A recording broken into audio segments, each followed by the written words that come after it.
Welcome to virtualsheetmusic.com and livingpianos.com. I'm Robert Estrin with a special show. You can tell already from the theme, this is all about diminished seventh chords. Last week we defined what a diminished seventh chord is. Today is the deception of the diminished seventh chord. That's right. It's one of the most deceptive chords there is because you can resolve almost anywhere.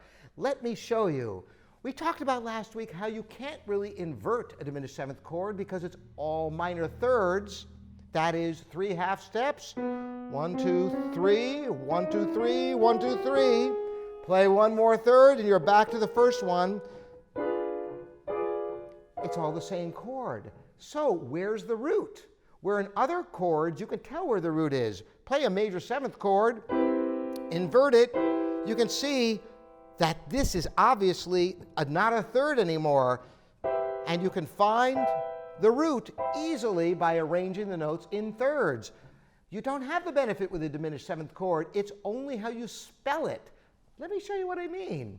If you have a diminished seventh chord like this, and you're calling it a B diminished seventh chord, it will resolve to C. Why? Because the diminished seventh chord is really a 7-7. That is, it's built on the 7th note of the scale.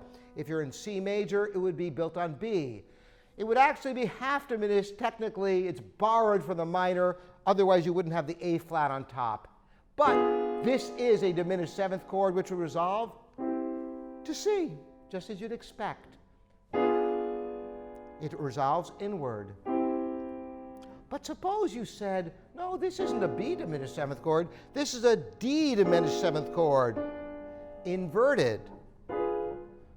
Then it can resolve to up to, not to C, B up to C, but it's D up to E flat.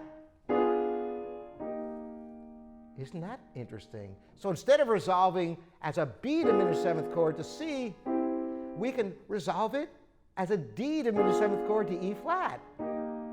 Totally different place it ends up. Isn't that interesting?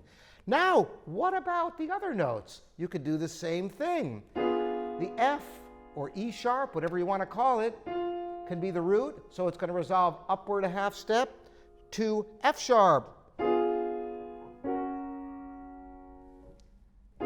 And one last one. If this is a G sharp diminished seventh chord, it's going to resolve to A. So listen to these 4 ways you can resolve the chord.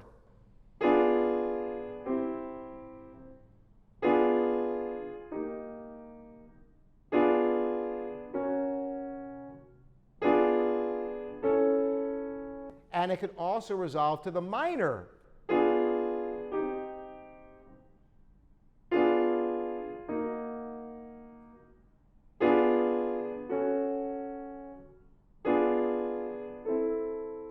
So we just had 8 ways of resolving this one chord. But there's more. There's actually 3 different ways you can resolve a diminished seventh chord. That's only one of them. Can you believe this? This is quite a chord. So what's the next way? Well, here's the very fascinating thing about a diminished seventh chord. Lower any note in the diminished seventh chord by a half step, any one note, and you have a dominant seventh. That's right. So if you start with a B diminished seventh chord and lower the root to B flat, now you have a B flat 7 which resolves to E flat.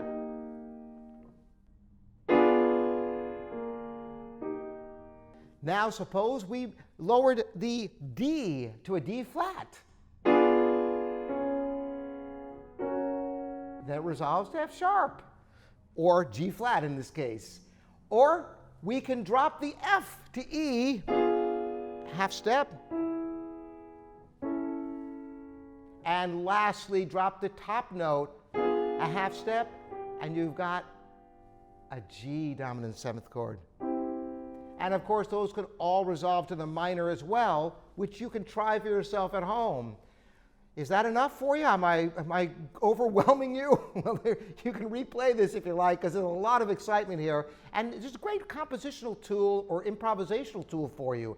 Not only that, but when you see diminished seventh chords in your music, you can discover where it's going and understand the structure behind it. The last one is truly a deceptive resolution of the diminished seventh chord, where you take any one note of the diminished seventh chord and make that note the root of a major or minor triad. So if we started with a B diminished seventh chord, go to a B major chord. Isn't that beautiful? Now you can do the same thing with the D. The D right here becomes the root of a D major chord or a D minor chord. And you can now do the same thing with the F or the A flat. So to recap, the diminished seventh chord has no inversions because when you invert it, you still have all minor thirds. So it gives you many possibilities for resolution. The classic resolution is that it is a 7/7 chord, and so it resolves upward by a half step. So a B diminished seventh chord will resolve upward to C. The second resolution is drop any note of a diminished seventh chord, it becomes dominant, and you resolve the dominant as you typically will, the dominant being the 5, resolve to the 1 of that key. So drop the root of the B diminished seventh chord to B flat, dominant, B flat is the 5 of E flat.